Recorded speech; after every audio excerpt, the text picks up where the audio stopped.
Hello दोस्तों, स्वागत है आप सभी का हमारी एक और रोमांचक कहानी में। उम्मीद करती हूँ कि आपको यह कहानी बेहद पसंद आएगी। मैं उन लड़कियों में से थी जिन्हें अपने बिस्तर पर सोने का बहुत ज्यादा शौक था। शायद इसकी वजह यह थी कि मैं अपने भाई बहनों में सबसे छोटी थी और हमेशा अपनी माँ के पास सोती थी। भले ही मैं छोटी थी, लेकिन जब सब सो जाते और कमरे की रोशनी बंद हो जाती, तब भी अगर माँ पापा को बुलाकर अपने पास आने को कहती तो मेरी आंखें खुल जाती थीं। जब मैं छोटी थी और माँ मुझे सुलाने के बाद पापा के पास जाती तो मैं जाग जाती और रोना शुरू कर देती। मुझे माँ के बिना बिल्कुल भी नींद नहीं आती थी।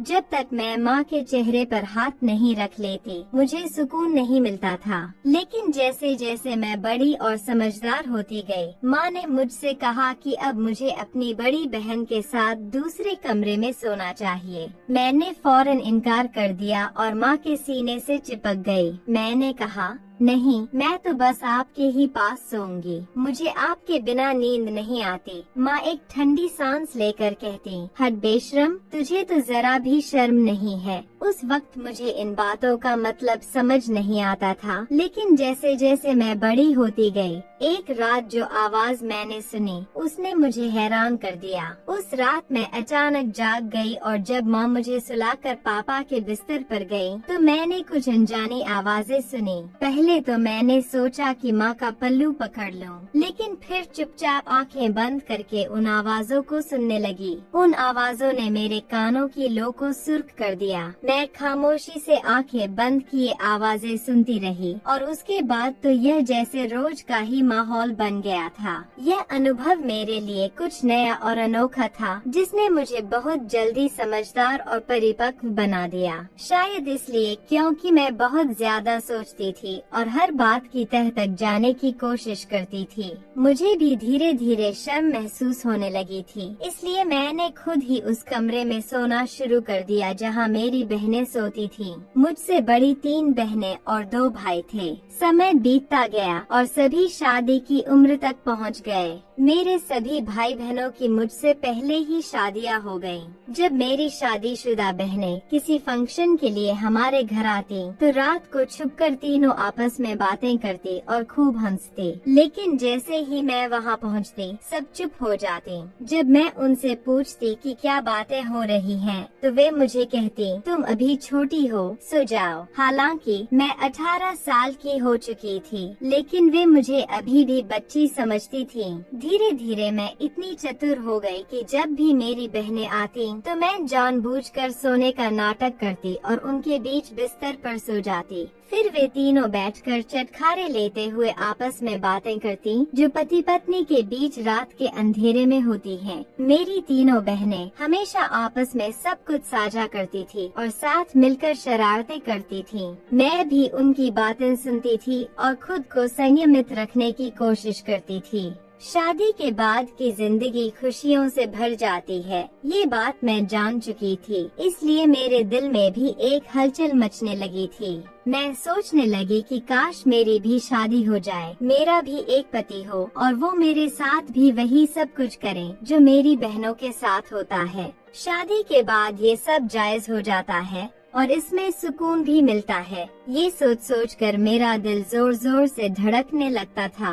पढ़ाई पर ध्यान देने की बजाय मैं शादी के बाद की ख्वाब देखने लगी। हर रात एक अजीब सी बेचैनी मेरी रग रग में समा जाती थी। मैं जब कमरे में अकेली होती तो अपने मोबाइल पर इंटरनेट पर लड़के लड़कियों की रोमांटिक सॉन्ग देखती और फिर खुद को उस लड़की की जगह महसूस करती। मैं उस लड़की की जगह अपने भावी पति की कल्पना करती और सुकून महसूस करती थी। एक दिन मेरी बड़ी बहन घर आई हुई थी। भाभी और मेरी बहन आपस में कुछ ऐसी बातें कर रही थी जिन्हें सुनकर मेरी बेचैनी बढ़ती जा रही थी। मैं खुद पर काबू पाने की कोशिश कर रही थी, लेकिन अंततः मैं खुद को रोक नहीं पाई और रात को फिर से वही वीडियो देखने लगी। उसी वक्त मेरी बहन जाग गई और उसने मुझे यह सब करते हुए देख लिया। उसने मेरा मोबाइल छीन लिया और मेरे चेहरे पर एक थप्पड़ मार दिया। फिर गुस्से में बोली, अपनी उम्र देख और अपने काम देख।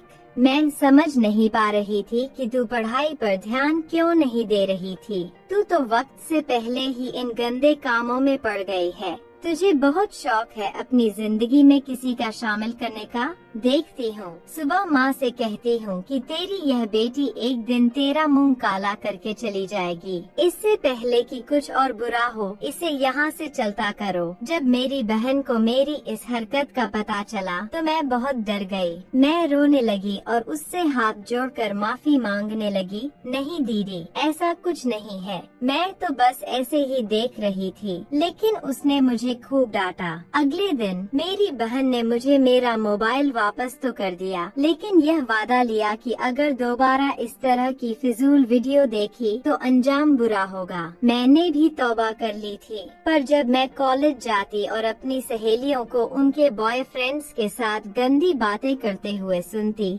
तो फिर से मेरे अंदर वही भावनाएं जागने लगती। मैं 18 साल की थी जब मेरी बहन ने एक बार फिर मुझे मोबाइल पर वही वीडियो देखते हुए देख लिया। वह कहने लगी, तुझे मना किया था ना, फिर भी तू नहीं मानी। लगता है तेरी जवानी कुछ ज्यादा ही जोश दिखा रही है। चल अब माँ को बताती हूँ। मुझसे रहा नहीं गया तो मैंने गुस्से में कह दिया, हाँ खुद तो तुम लोग शादी करके अपनी जिंदगी एंजॉय कर रहे हो और मुझे एक वीडियो भी नहीं देखने देती। इससे अच्छा तो माँ से कह दो कि मेरी भी शादी करवा दो। मैं शादी लायक हो चुकी हूँ, घर के काम भी अच्छे से कर लेती हूँ और पढ़ाई लिखाई में मेरी वैसे भी कोई खास दिलचस्पी नहीं है। जब भी मैं कुछ कहती हूँ लोग मेरी माँ बनकर मुझे डांटने पर तुले रहते हैं। मेरी बहन ने मुझे थप्पड़ मारा और कहा, क्या जमाना आ गया है, ससुराल जाओगी तब सीधी हो जाओगी। ससुराल में सिर्फ पति ही नहीं होता बल्कि ढेर सारी जिम्मेदारियां भी होती हैं। हम तो ससुराल की थकान लेकर मायके में आकर चैन की सांस लेते थे। रात को पति का मूड देखना पड़ता है, गुस्सा सहना पड़ता है और सुबह से ननद देवरिया और जेठानियां दिमाग खराब कर देती हैं। महंगाई और बिजली के बिल वैसे ही सर दर्द देने के लिए तैयार रहते हैं। तुम्हें शादी आसान लगती है लेकिन असल में ऐसा नहीं है। मेरी बहन ने मुझे बहुत समझाया लेकिन मैं कहाँ समझने को तैयार थी। मेरे लिए भी रिश्ता देखा जाने लगा। सबसे पहले जो रिश्ता आया वो मेरी भाभी के खानदान का था। मेरी भाभी तो वैसे भी मुझे कुछ खास नहीं समझती थी और मुझे उस घर से निकालने के चक्कर में थी। जब लड़के की तस्वीर दिखाई गई तो वह बहुत खूबसूरत था। उसे देखकर मेरे दिल की धड़कन तेज हो गई। उसके साथ शादी के बाद का ख्याल आते ही मेरे अंदर एक अजीब सी खुशी दौड़ने लगी। हमारे घर वाले सादगी पसंद थे, इसलिए हमारी शादी भी सादगी से होने वाली थी। शादी की तैयारियां शुरू हो गई और फिर वह दिन आ गया जब मैं मेहंदी की दुल्हन बनकर बैठी थी। खानदान की सारी औरतें आकर मेहंदी की रस्में निभा रही थीं। मैं भले ही गंभीरता से बैठी थी लेकिन अंदर से मेरे मन में खुशी की लहरें दौड़ रही थीं। अगले दिन मैं अपने पति के पास होने वाली थी और इस ख्याल से ही मेरे अंदर हलचल मच रही थी। मैंने अनगिनत सपने सजाकर रात बिताई। अगले दिन मेरे दिल में एक अजीब सी खलबली थी लेकिन मायके को छोड़ने का दुख भी था। जब मैं तैयार होने के लिए ब्यूटी पार्लर जा रही थी तो एक बार मुड़कर अपने उस घर को देखा जिसे छोड़कर मुझे जाना था। आज मैं उस घर को हमेशा के लिए छोड़ने वाली थी। बरसों बाद जब मैं इस घर में वापस आती तो एक मेहमान के रूप में आती। आज इस घर में मेरा आखिरी दिन था, यह सोचकर मेरी आंखों में आंसू आ गए। फिर मैं दुल्हन बनकर शादी हॉल के लिए रवाना हो गई। शादी हो चुकी थी और मैं दुल्हन के रूप में सबसे ज्यादा खूबसूरत लग रही थी। मेरा दूल्हा भी कुछ कम नहीं लग रहा था। लोग हमारी जोड़ी की तुलना चांद और तारों से कर रहे थे। शादी के बाद विदाई का समय आ गया और मैं अपने ससुराल आ गई। मेरी सास बेहद खुशमिजाज और आजाद सोच रखने वाली महिला थी। मुझे सबसे ज्यादा हैरानी तब हुई जब वो अपने बेटे के साथ स्टेज की ओर आईं। उन्हें देखकर कोई नहीं कह सकता था कि वो मेरी सास है। बल्कि वो अपने बेटे की बड़ी बहन लग रही थीं। मेरी माँ जिनसे भी मेरी सास की पहचान कराती, वो उनकी खूबसूरती के बारे में पूछते। मेरी सास बस मुस्कुरा देती और बात को मजाक में टाल देती। उनका व्यवहार ऐसा था कि मुझे भी खुशी थी कि शादी के बाद हम दोनों सास बहू नहीं बल्कि माँ बेटी बनकर रहेंगे। जब मैं रुखसत होकर अपने ससुराल पहुंची, तो मेरी सास ने साड़ी पहनी हुई थी और बाल खुले हुए थे। वो वाकई कम और बड़ी बहन ज्यादा लग रही थी। उन्होंने ही मुझे आकर कमरे में बैठाया। जब मैं बेड पर बैठी तो मेरी सास पास आकर बैठ गयी। उन्होंने मेरा दुपट्टा थोड़ा पीछे करके ठीक किया और मेरी तरफ देखकर कहने लगी, तुम्हें देखकर तो मेरा बेटा पागल हो जाएगा। तुम बहुत खूबसूरत हो और अपने पति को सही तरह से संभालोगी। यह सुनकर मैं शर्म से लाल हो गई। मैंने कभी सोचा भी नहीं था कि मेरी सास इस तरह की बातें कर सकती है। मैं मुस्कुराई तो वो कहने लगी, अरे बहू, मुझे बाकी सासों जैसा मत समझो। मैं तुम्हारी दोस्त बनकर रहूंगी। तुम मुझसे बिना झिझक कुछ भी शेयर कर सकती हो। उनकी बातें सुनकर मेरा मन हल्का हो गया और मुझे यकीन हो गया कि हमारा रिश्ता सास बहू से बढ़कर दोस्ती का होगा। अगर सुहागरात को लेकर मुझसे कुछ पूछना चाहती हो या कोई मसला है तो बताओ, फिक्र की कोई जरूरत नहीं है। मैं तो पहले ही शर्म से पानी पानी हो चुकी थी। मैंने सोचा था कि मेरे पति बहुत रोमांटिक होंगे और मेरी सारी इच्छाएं पूरी करेंगे, लेकिन मेरी सास ने सोने पर सुहागा कर दिया। मैंने उन्हें मना किया कि ऐसी कोई बात नहीं है, मुझे कुछ नहीं पूछना। फिर भी वो मेरे पास बैठ गई और बहाने बहाने से कानों में बताने लगी कि पहली रात को लड़कों को कैसे खुश किया जाता है। मैं अपने चेहरे पर हया की लाली सजाए उनकी बातें सुनती रही। कुछ देर बाद जब सासू माँ कमरे से बाहर गयी, तो मैंने बाहर से आवाज सुनी। सास अपने बेटे से कह रही थी, बेटा, मेरी बहू को ज्यादा तंग मत करना। अगर मुझे सुबह शिकायत मिली तो मैं अपनी बहू को 1 महीने तक अपने पास बुला लूंगी। इस पर मेरे पति चुप थे। जब वे कमरे में आए तो मैं फौरन सिर झुकाकर बैठ गई। मेरे पति मेरे सामने आकर बैठे और जैसे ही उन्होंने मेरा घूंघट उठाया तो मेरे हुस्न की तारीफें करने लगे। उनकी तारीफें सुनकर मैं शर्म से मुस्कुराती रही। फिर उन्होंने मेरा हाथ पकड़कर सोने की अंगूठी मेरी उंगली में पहना दी और हाथ सहलाने लगे। मेरे भी जज्बात बेकाबू होने लगे। आखिर वो रात आ ही गई थी जिसका मैं कब से इंतजार कर रही थी। शायद ही कोई लड़की मुझसे ज्यादा सुहागरात के लिए बेताब हुई होगी। लेकिन जैसे ही मेरे पति मेरे करीब आए, उनके फोन पर एक कॉल आ गई। ये कौन था जो हमारी रात में खलल डाल रहा था? मेरे पति कॉल देखकर गंभीर हो गए। वो फोन कान से लगाकर बालकनी में चले गए और काफी देर तक बातें करते रहे। मुझे समझ नहीं आ रहा था कि वो किससे बात कर रहे हैं। मेरे मन में अजीब अजीब ख्याल आने लगे। मैं उठकर उनके पीछे गई, लेकिन तब तक वे फोन बंद कर चुके थे। मेरा पति काफी परेशान नजर आ रहा था। मैंने पूछा, क्या हुआ, सब ठीक तो है ना? उन्होंने कहा, बॉस ने मुझे एजेंट के तौर पर दिल्ली जाने को कहा है। सुबह सवेरे एक बहुत जरूरी मीटिंग थी जिसके सारे दस्तावेज मेरे पास थे। यह प्रोजेक्ट भी मैंने ही तैयार किया था। वैसे तो यह मीटिंग 1 हफ्ते बाद होने वाली थी, लेकिन जिस सर के साथ मीटिंग थी उन्हें रात में ही हर हाल में मुंबई पहुंचना था। इसलिए मुझे तुरंत दिल्ली के लिए निकलना पड़ा ताकि सुबह की मीटिंग में समय पर पहुंच सकूं।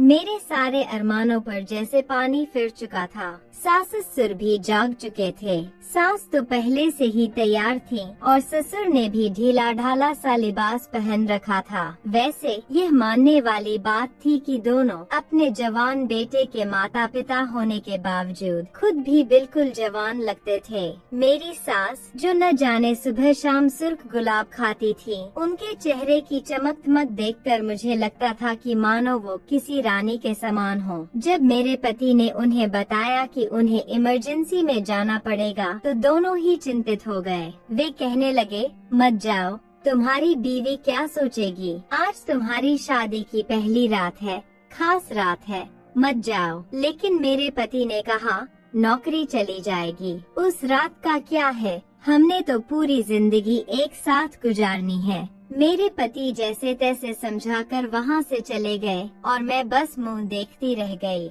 मैंने उनके सामान पैक करने में मदद की थी। जब वह एयरपोर्ट के लिए निकल चुके थे तो ससुर उन्हें छोड़ने गए। सास मेरे पास आकर बैठ गई और बार बार माफी मांगने लगी, लेकिन मैंने कहा कोई बात नहीं, हो जाता है। जब ससुर लौट कर आए तो दोनों अपने कमरे में चले गए और मैं कपड़े बदलकर बिस्तर पर सोने के लिए लेट गई। अंदर से मैं बहुत बेचैन थी और सोच रही थी कि अब ये 2 दिन कैसे काटूंगी। खैर, जहाँ इतने साल निकाले हैं वहाँ से 2 दिन भी निकाल लूंगी। उस रात तो मैं सो गई। सुबह कुछ मेहमान मेरे मुंह दिखाई के लिए आए थे। हर कोई पूछ रहा था, तुम्हारा पति कहाँ है? दूल्हे के बिना तो दुल्हन अधूरी होती है। इस तरह की बातें सुनकर मैं शर्म से लाल हो रही थी। फिर मेरे मायके से मेरी बहनें और भाभियां आईं। मेरी बहनें शरारत से पूछने लगीं, बताओ कल रात क्या हुआ? कुछ हुआ भी या उससे पहले ही तुम्हारा पति चला गया? मैंने गहरी सांस लेकर अपने आप को संभाल लिया। मेरी बड़ी बहन मेरे पास आई और ताली बजाकर जोर से हंसी। उसने कहा, जैसे को तैसा, जितनी बेताबी तुम्हें थी, देखो तुम्हारे साथ क्या हुआ। मेरा तो बस नहीं चल रहा था, वरना अभी तुम्हारा गला दबा देती। फिलहाल 2 दिन बाद मेरे पति को वापस आना था। मुझे लगा कि ये 2 दिन पल झपकते ही गुजर जाएंगे। मैं अपनी सास के साथ काफी घुल मिल गई थी। उनके चेहरे पर इतनी चमक थी कि कई कुंवारी लड़कियां भी ऐसी चमक के लिए तरसती थीं। लेकिन मेरे पति मुझसे और दूर होते जा रहे थे। अब वह कहने लगे कि 2 हफ्ते बाद आएंगे, जबकि मैं यहाँ सास ससुर की खूब सेवा कर रही थी। उस दिन जब मेरी सास ने हमारे लिए चाय बनाई और लिविंग रूम में लाई तो मैं उनके पास ही बैठ गई। मैंने उनके चेहरे की ओर देखा और कहा, अरे मम्मी जी, आप ऐसा क्या खाती हैं? आपको देखकर बिल्कुल भी नहीं लगता कि आप एक जवान बेटे की माँ हैं। इतनी चमक तो आजकल की कुंवारी लड़कियों में भी नहीं होती। मेरी बात सुनकर सास हंसते हुए बोली, अरे पगली, तेरे ससुर मुझसे इतनी मोहब्बत करते हैं। इस उम्र में भी पूरी रात मुझे सुकून और खुशी देते हैं। जब औरतें इन चीजों के लिए तरसती हैं, मेरे पास वो सब कुछ है। फिर क्यों न मैं किसी जवान लड़की की तरह चमकती रहूं। सास की बात सुनकर मैं शर्म से लाल हो गई। उस रात मैं बेचैन होकर सोने की कोशिश करती रही, लेकिन आधी रात को बेचैनी इतनी बढ़ गई कि पसीने से भीग गई और गला सूख गया। मैंने देखा कि पानी का गिलास खाली था, इसलिए मैं किचन की ओर चल पड़ी। लेकिन तभी मुझे सास ससुर के कमरे से अजीब आवाजें सुनाई देने लगीं। ये आवाजें सुनकर मैं खुद को रोक नहीं पाई और उनके कमरे की तरफ बढ़ गई। बिना सोचे समझे दरवाजे के पास कान लगाकर बातें सुनने लगी। जो आवाजें मैंने सुनी उसने मुझे शर्म से पानी पानी कर दिया। ये लोग बुजुर्ग हो चुके थे, लेकिन इस उम्र में भी ये सब कर रहे थे। मेरी सास उनसे कह रही थी, मेरी उम्र का तो लिहाज कर लो, घर में जवान बहू है। लेकिन जो जवाब मेरे ससुर ने दिया उसे सुनकर मेरे पैरों तले जमीन ही खिसक गई।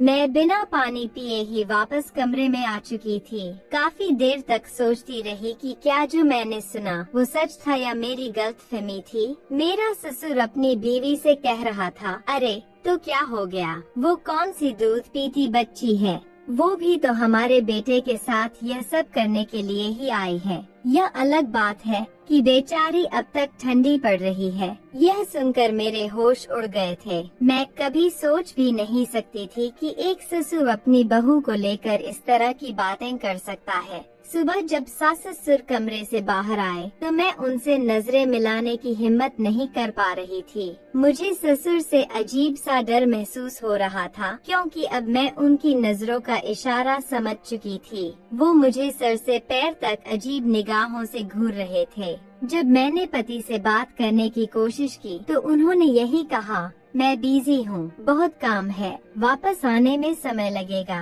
एक दिन सास का ब्लड प्रेशर बढ़ गया। वो कहने लगी, बहू किचन में दवा रखी है, जरा दूध में घोल कर दे दे, पीने से सुकून मिलेगा। मैंने दूध का गिलास निकाला और उनके ब्लड प्रेशर की दवा मिलाने के बजाय उसमें नींद की दवा मिला दी, जिसे पीकर मेरी सांस चकराने लगी और मैं उन्हें कमरे में लेटा आई। लेकिन अब घबराहट हो रही थी कि कहीं कुछ गलत न हो जाए। उसी वक्त मेरे पति का मेरी सास के फोन पर कॉल आया। उन्होंने कभी मुझे कॉल नहीं किया था। मैंने फोन उठाया और जैसे ही कान से लगाया, पति ने कहा, सुनो, अपनी बहू को बता दो कि मैं अब वापस नहीं आने वाला। मैंने यहाँ किसी और लड़की से चक्कर चला लिया है। वह मेरे बच्चे की माँ बनने वाली है।